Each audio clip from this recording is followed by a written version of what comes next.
টেস্টে এখন সবার উপরে তাইজুল ইসলাম ছাড়িয়ে গেলেন সাকিব আল হাসানকে। আইরিশ ওপেনার অ্যান্ডি বালবার্নিকে লেগ বিফোরের ফাঁদে ফেলে টেস্টে বাংলাদেশি হিসেবে সর্বোচ্চ উইকেট শিকারী হয়ে গেলেন তাইজুল।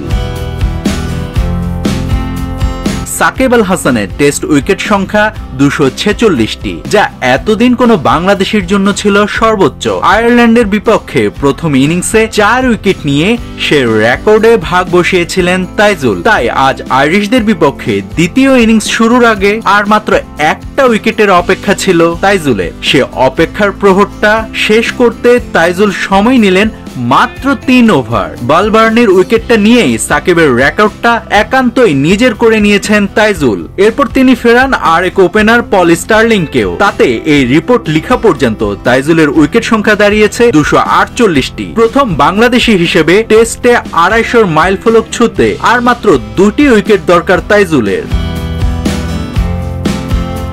54 টেস্টে 205 উইকেট নিয়ে এই তালিকায় তৃতীয় স্থানে আছেন মেহেদী হাসান মিরাজ। বরাবর 100 উইকেট নিয়ে চতুর্থ স্থানে আছেন মোহাম্মদ রফিক। পরের অবস্থানে থাকা মাশরাফি বিন মুর্তজার উইকেট সংখ্যা 78টি। নাভিদ হাসান, সোনালী নিউজ।